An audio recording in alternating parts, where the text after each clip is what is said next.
오늘 제가 가지고 온 본문 말씀 아까 읽어주셨는데, 그래서 오늘 제 아침 드리고자 하는 말씀의 제목은 승리를 주시는 하나님이라고 제가 붙였고요. 그리고 오늘 제 설교는 오늘 본문에 대한 또 하나의 해석이다, 이렇게 말할 수가 있겠습니다. 오늘 본문 말씀을 가만히 보면 세 가지 시제를 함의하고 있습니다. 과거, 현재, 미래, 이 세 가지를 연상하게 합니다. 우선 첫째로 이 과거를 생각해 보게 하는데, 우리 주 예수 그리스도로 말미암아 우리에게 승리를 주시는 하나님께 감사한다, 이렇게 말씀을 해놨습니다. 이 말씀은 하나님이 우리에게 어떤 분인가에 대한 또 하나의 정의인데, 우리 하나님께서는 우리에게 승리를 주시는 분이다, 이렇게 정의를 합니다. 이 하나님과 우리와의 관계 속에서 정의할 수 있는 그런 말들은 많습니다. 창조주 하나님, 구원의 하나님, 좋습니다. 그리고 치료해 주시는 하나님, 사랑의 하나님, 많은데, 그러나 특별히 또 한 가지의 하나님의 우리에 대한 이 사랑이 승리를 주신다. 승리를 주시는 하나님이라는 것도 하나님과 우리의 관계 속에서 우리가 기억해야 될 부분입니다. 그리고 어떻게 보면은 우리에게 승리를 주신다고 하는 것이 아마 우리의 피부에 가장 실감나게 다가올 것으로 생각합니다. 우리의 삶이라고 하는 것이 어떤 면에서는 거의 치열한, 전투라고 할 까지는 없지만 힘들고 어려운 부분 속에서 늘 해내고 싶고 이기고 싶고 끝내고 싶고, 그 모든 것들이 다르게 표현하면 하나의 전투와 같은데, 그 모든 것을 이기게 해주신다는 뜻입니다. 그래서 얼마나 우리에게 용기가 되고 힘이 되는 말씀인지 모르겠습니다. 그런데 사도 바울은 우리 하나님께서 승리를 주신다는 사실을 어떻게 하셨을까 하는 것입니다. 어떻게 알았을까요? 바울이 우리 하나님께서는 당신의 백성들에게 언제나 승리를 안겨주신다는 사실을 과연 어떻게 알았을까? 그것은 아마도 지금까지의 삶을 통해서, 사도 바울의 삶을 통해서 과거에 있었던 여러 가지 경험들을 통해서 인지했을 것으로 생각을 합니다. 그리고 이미 존재하고 있었던 구약 성경이랄지 성경 역사 속에 나타나 있는 하나님의 기록들을 통해서 우리 하나님께서는 승리를 우리에게 안겨주신 분이라는 사실을 확신 속에서 우리에게 전하고 있다고 생각을 하는 것입니다. 그리고 우리가 가지고 있는 지식이라고 하는 것은 결국은 경험의 축적입니다. 사도 바울 역시도 수많은 어려운 고비를 넘겨가면서 그 나이 될 때까지 사역자로서 사역을 해오면서 하나님이 자기 자신의 삶 속에 어떻게 역사했는가를 가지고 내리는 결론이 뭐냐? 우리 하나님은 우리에게 승리를 안겨주신다. 그런데 우리에게 있어서 승리라고 하는 것은 우리 기독교의 사실은 가장 자랑스러운 어떤 교훈입니다. 승리.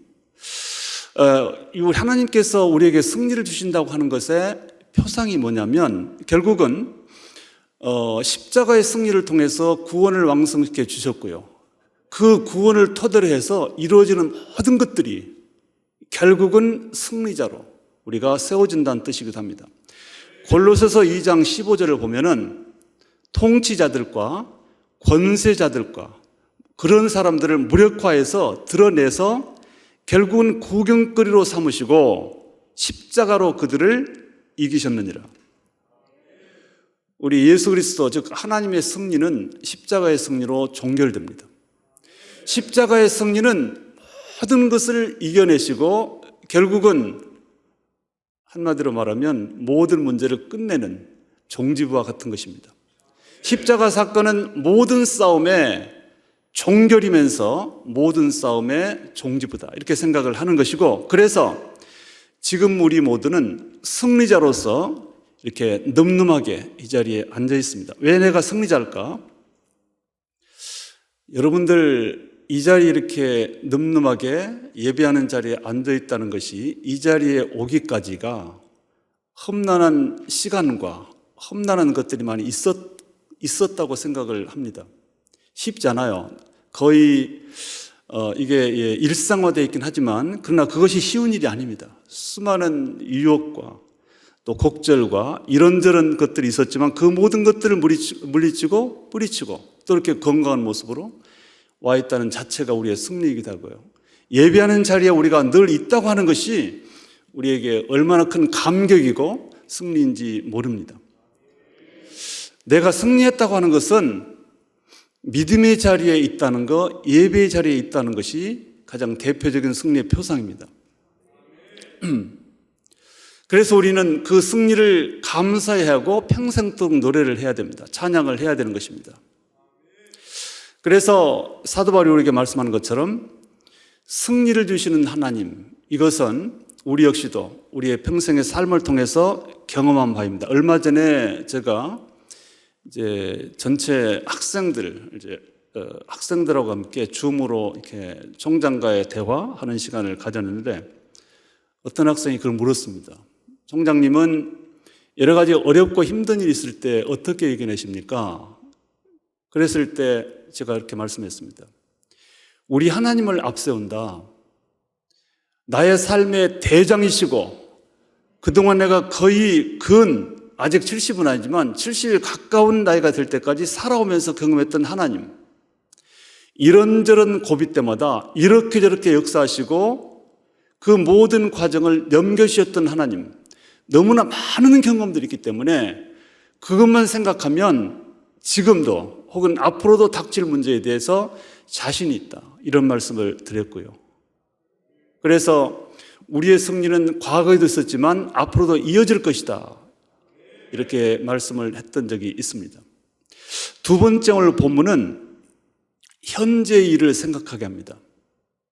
58절에 보면은 그러므로 내 사랑하는 형제들아 견실하며 흔들리지 말고 항상 주의 일에 더욱 힘쓰는 자들이 되라.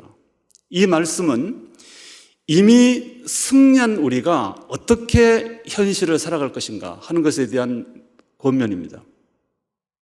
그러기 때문에 그러므로 이렇게 살아야 된다.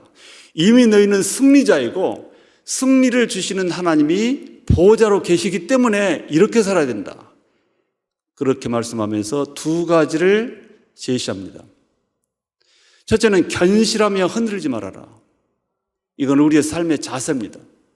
어떤 어려움이 있더라도 이미 보호자 되시고 승리를 주시는 하나님이 계시기 때문에 흔들리거나 또 견실을 해야 된다, 이런 말씀을 이렇게 말씀한 거죠. 이 견실하라는 말이나 흔들리지 말라는 말은 같은 말이기 때문에 이 단어는 둘이지만 같은 의미입니다. 세상을 무서워하면서 믿지 않는 사람처럼 자신감을 상실하고 그렇게 살지 말고 용기를 가지고 담대함으로 늠름하게 살아가야 된다. 왜냐하면 승리자가 계시기 때문에, 승리를 주시기 때문에, 그리고 어떻게 보면 우리가 아직 지금까지 살아온 삶도 우리의 승리였지만 아직 살지 않는 삶도 이미 승리로 결정되어 있기 때문에 그렇습니다. 예. 다 이겨놓고도 패배자처럼 그렇게 힘없이 살아서는 안 된다. 우리는 죄의식이라는 것이 굉장히 중요해요. 그래서 어떤 잘못에 대한 회개를 철저히 해야 되는 것이고, 그래서 눈물을 흘리면서 회개의 기도도 해야 되고 회개의 마음을 가져야 되지만, 그러나 못지않게 중요한 것이 승리의 마음을 갖는 것이에요. 승리의식. 그래서 이 죄의식보다도 어떻게 보면 더 중요한 것이 승리감에 젖어서 기뻐하면서 사는 것이에요. 지금까지도 그랬지만은 남은 삶까지도 이미 승리를 해놨다니까, 이겨놨다니까 얼마나 우리의 마음이 위로가 되고, 그렇다면 우리가 즐거워하고 기뻐해야 되는 것이죠. 저희도 학교가 이 코로나 때문에 보통 문제가 아닙니다. 굉장히 힘들고 어렵고 더군다나 캠퍼스 학생이 없습니다. 줌으로 수업을 하다 보니까. 그리고 이제 그것뿐이겠습니까? 당연히 우리의 학교의 환경이기도 한 우리 교단, 수많은 교회들이 얼마나 이 코로나로 인해서 어려움을 당하고 있습니까? 참 어려운 현실이라고 생각이 들어서 참 마음이 안타깝고 참 어쩔 때는 너무나 고통스럽기도 합니다. 그런 문제들이 우리의 현실에 너무나도 힘들게 작용하고 또 그것 때문에 이런저런 불편함이 있어 보이기도 합니다. 있습니다, 실제로. 그러나 결국은 이런 상황 속에서 우리가 할 수 있는 말은 그래도 우리는 승리자다. 우리는 반드시 이겨낸다. 우리는 절대로 이겨낸다. 이 믿음으로 견뎌야 된다고 생각을 하고 그렇게 주변 사람들을 독려하고 있습니다. 그리고 동시에 현재 우리가 해야 되는 것이 뭐냐면 우리가 감당해야 될 또 한 가지의 일을 사도 바울이 고민하고 있는데 그것은 항상 주의 일에 더욱 힘써야 된다. 현실이 어렵더라도 그러니까 흔들리지도 말아야 되겠지만 열심을 다해서 우리에게 주어진 현재적인 사명과 사역을 충실하게 감당을 해야 된다. 우리가 현재 무엇을 해야 하는지에 대한 아주 적극적인 권면의 말씀인데 그것은 곧 주의 일이다. 이 주의 일을 더욱 힘쓰라고 하는 권면에 우리가 귀를 기울여야 됩니다. 우리의 현실 안에서. 근데 이제 이 주의 일에 대해서 조금 말씀을 드리자면 그래서 이게 적절한 비유가 될지 모르겠지만은 제가 총신대에 오랜 세월 동안 교수를 하다 보니까 어쩔 때 어떤 한 분이 대학 1학년으로 입학을 했는데 신학과로 나이가 60 정도 된 분이 그야말로 이제 늦게 학교를 들어오셨어요. 그래서 참 얼마나 대견하다면 좀 그렇고 얼마나 대단한지 모르겠어요. 그래도 그 아들 어떤 경우는 손자와 같은 애들하고 함께 앉아서 수업을 하는 겁니다. 그랬을 때 제가 이제 그분을 처음에 들어올 때 제가 신학과 교수였기 때문에 그때는 이제 면접도 했었죠. 그래서 어떻게 이렇게 늦게 오셨어요? 참 어떻게 이렇게 늦게 목사가 될 생각을 했습니까? 했을 때에 이제 그분 표현이 이런 표현이 있었어요. 그동안은 교회 그분이 장로님이셨어요. 장로로서 참 세상 일을 했다. 사업도 하고 이렇게 살았는데 이제 그분 표현을 써본다면 이제 늦게 철이 들어서 이제 좀 하나님 일을 해보고 싶어서 왔습니다. 그렇게 얘기를 했습니다. 그래서 면접 보는 순간에는 그런 얘기를 안 했지만 나중에 그분에게 얘기는 안 했지만 제가 생각을 했습니다. 아니 평생토록 장로로서 60이 될 때까지 교회를 섬기고 열심히 일해서 자녀들 키워내고 아주 건전하게 바르게 사업도 운영하고 그 모든 것들이 그러면 하나님 일이 아닌가 그런 생각을 하게 됐습니다. 하나님의 일이라고 하는 것은 하나님을 위해서 하나님께 영광을 돌려드리는 데에 목표를 두고 한다면 그리고 그 과정이 선하다면 과정이 성경적이라면 바르고 하나님께서 원하시는 대로 그 모든 사역을 이루어 간다면 그 모든 것이 다 하나님 일이라고 생각을 해야 됩니다. 종교학자 루터는 말하기를 양의 털을 깎는 것도 하나님 일이라고 그랬어요. 양털을 깎는 것이 무슨 일이겠습니까? 사실은 어떻게 보면 하나님 일이겠습니까만은 그러나 양의 털을 깎아서 열심히 일해서 그것으로 얻어지는 수입을 가지고 자기에게 맡긴 자녀를 키우고 교회 봉사하고 선교사를 후원한다면 그게 하나님 일인 것이죠. 그래서 꼭 우리 성도들께서는 목사님들이나 전도사님들만 주의 종으로 주의 일을 한다고 주의 종은 맞는데 주의 일을 한다고 생각하지 마시고 우리가 무엇을 하든 간에 건전하게 바르게 최선을 다해서 일하고 그리고 교회를 섬기고 선교에 참 한 몫을 담당한다면 다 그 우리의 사역이 삶이 하나님의 일이라고 하는 거.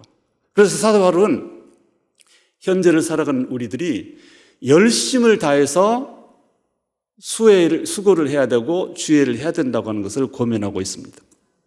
이제 세 번째로 이제 본문은 미래 시제를 생각하게 합니다. 미래 일을 생각하게 하는데 이는 너희 수고가 주 안에서 헛되지 않은 줄을 알미니라. 이것을 왜 제가 미래 시제로 말씀을 드리냐면 이것은 미래에 대한 이야기라고 제가 말씀을 드린 이유가 뭐냐면 미래에 대한 사도 바울의 보증서와 같은 것입니다. 이 바르게 살아가고 주의 일을 열심히 하는 사람들의 미래에 대해서 딱 도장을 찍듯이 사도 바울이 보증을 해줘요. 그것이 어떤 것인가에 대해서. 과거에도 그랬던 것처럼 우리가 현재 살아가는, 우리 또 실행하는 주의 일이라고 하는 것은 절대로 헛된 것으로, 허망한 것으로 끝나지 않는다. 그것은 하나님께 영광이 될 것이고 아름다운 결실로 다가온다. 그런 의미의 말씀을 하고 있습니다. 과거의 경험으로 확신하건대 그렇다는 것입니다. 지금 하고 있는 일들이 반드시 미래에 어떤 아름다운 결과로, 하나님 보시기에 기쁜 결과로 나타난다. 이것을 우리에게 본인이 약속한다는 그렇지만 성경을 13권이나 쓴, 물론 이 고린도전서 쓸 때는 4번째 쓴 거기 때문에 아직 13권 다 안 썼지만, 그런 사도 바울이 우리의 미래를, 성도의 삶의 미래를 보증하고 있습니다. 틀림없다. 과거의 일이 현재 내게 하나의 결과로 나타내는 것처럼 내가 현재 어떻게 사느냐는 또 다른 미래에 우리에게 하나의 결과로 나타난다. 그런데 여기에서 2가지 단어에 주목을 해야 합니다. 우리의 미래가 잘 되려면 수고를 해야 됩니다. 우리에게 맡겨진 주의 일들을 수고로움으로 해야 됩니다. 수고라고 하는 것은 그냥 훨씬 더 힘들고 아픔과 고통이 느낄 정도로 열심히 해야 하는 뜻입니다. 그게 수고입니다.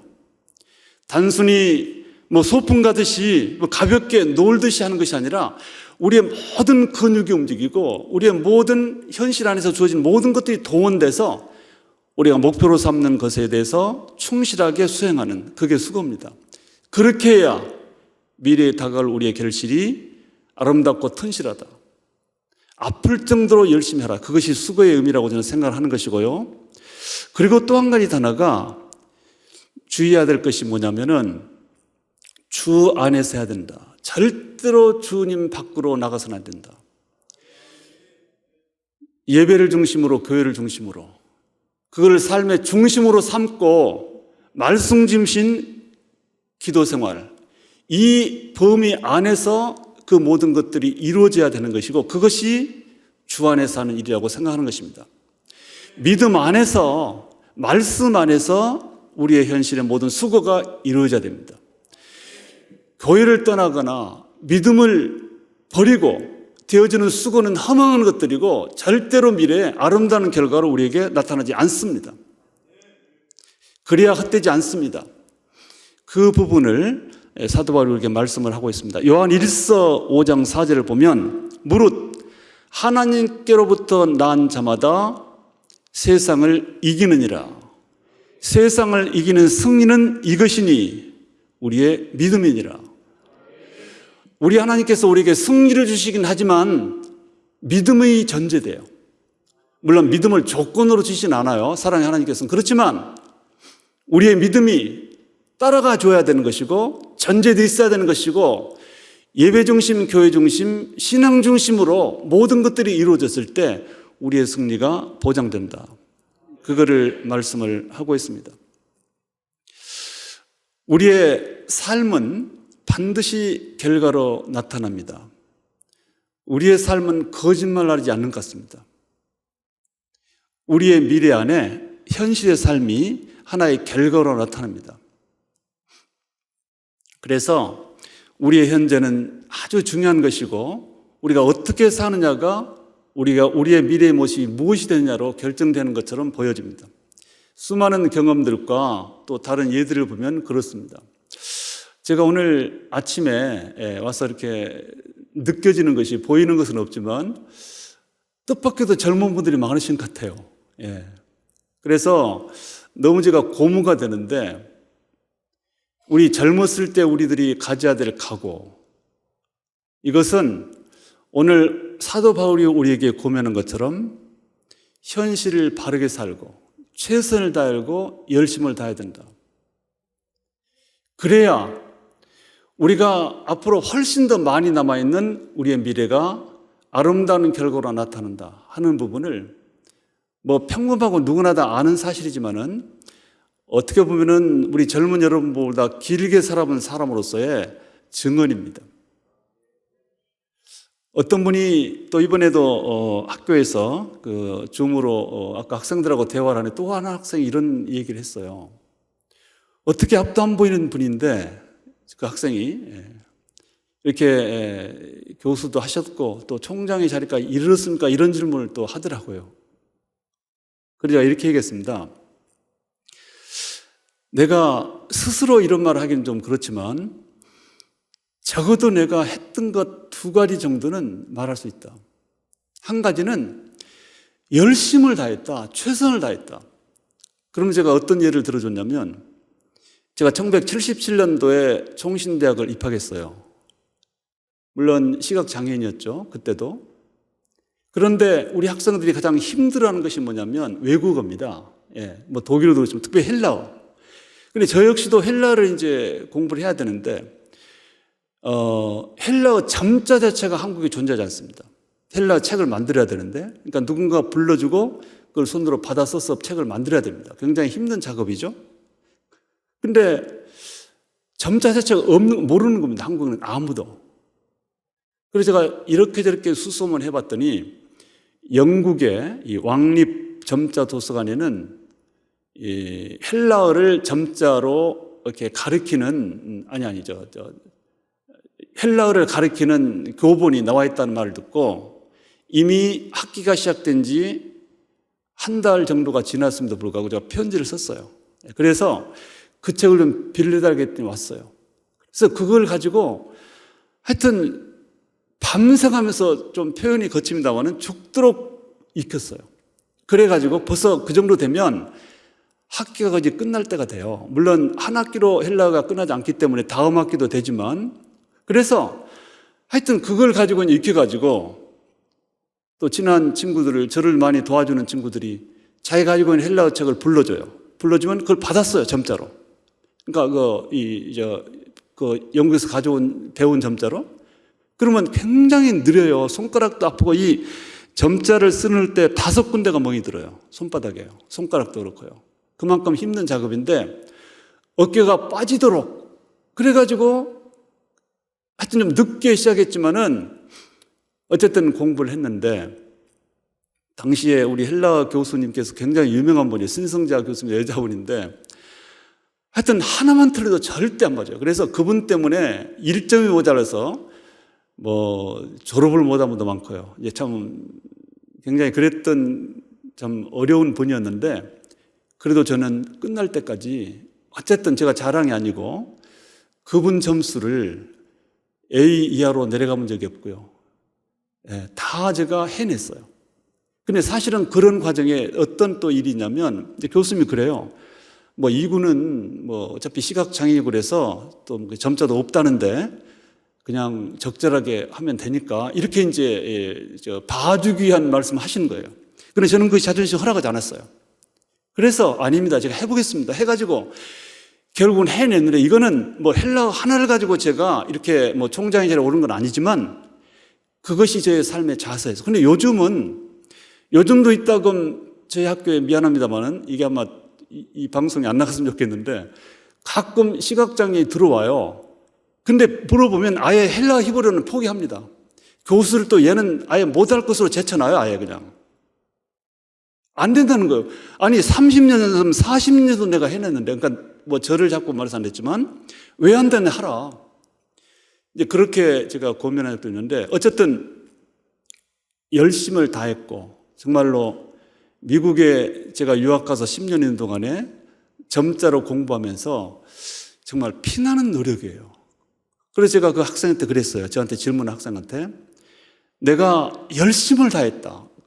그리고 헬라어 공부 다 어려워하는 거나 이렇게 해서 해결했고 잘 공부했다.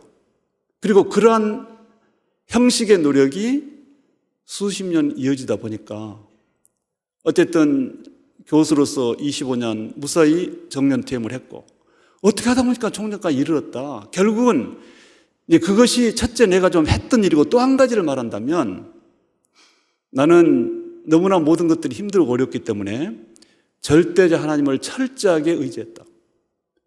그리고 내가 가장 좋아하고 평생도록 붙드는 말씀을 내가 소개했어요. 범사의 그를 인정하라.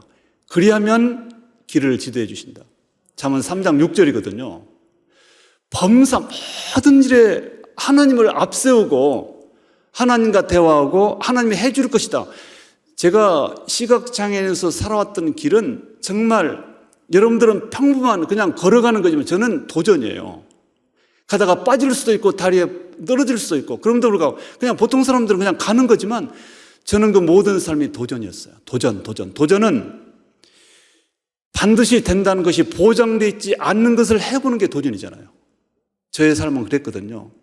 끝없이 도전할 때마다 제가 붙든 게 뭐냐, 범사의 그를 인정하면 길을 지도해 주신다고 했던 그 말씀, 그랬어요.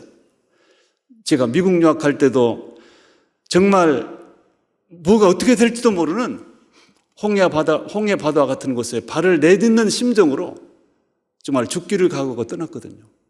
그 모든 삶이 그랬거든요. 그래서 그 학생 때 그랬어요. 나는 모든 일에 하나님을 앞세웠다. 그리고 하나님께서 지도해 주신다는 그 약속의 말씀을 확실히 믿고 붙들었다. 그랬더니 그래서 살아봤더니 그냥 이렇게 됐더라. 제가 이렇게 지금 얘기를 했는데요. 여기 혹시 젊은 분들이 계시다면 여러분들이 살아야 될 훨씬 더 긴 세월 동안 이제 제가 살아왔던 삶이 표본은 아닐 거예요. 표준은 아닐 겁니다. 그러나 저의 경험으로 말씀한다면 열심을 다하고요. 두 번째는 하나님을 앞세우시면 돼요. 저는 그랬어요. 열심을 다하고 하나님 앞세웠다. 그랬더니 어느 날 보니까 총장까지 돼 있더라. 총장이 대수는 아니지만 이제 그렇게 말씀을 드릴 수가 있겠습니다. 우리의 참 현실은 중요합니다. 과거는 지나갔기 때문에 사실은 잊어버려도 되지만 우리의 현실이 왜 중요하냐면 남아있는 미래를 결정하는 시점이기 때문에 그래요. 오늘 내가 무엇을 하고 어떻게 사느냐가 내가 더 길게 살아야 될 미래를 좌우하거든요. 그래서 오늘을 바르게 살아라, 성실하게 살아라, 이렇게 고민의 말씀을 드리고 싶고요. 어쨌든 오늘 아침에 제가 사실은 어저께 여기를 내려오면서 참 굉장히 요즘 학교가 좀 어려운 부분이 있어요. 그리고 또 어저께도 참 이런저런 회의 과정 속에서 또 마음의 상처도 있었고요. 좀 이렇게 이런저런 일들이 있어요. 자꾸만요. 있다 보니까 혼란스럽고 힘들었어요. 그래서 이제 본래는 좀 다른 말씀으로 설교를 하려고 생각했는데 어저께 밤에 또 준비하고 기도하면서 아이고 참 어쨌든 오늘 이렇게 말씀을 드리게 됐어요. 그래서 과거, 현재, 미래, 특별히 여기서 포인트는 우리에게 승리를 주신 하나님.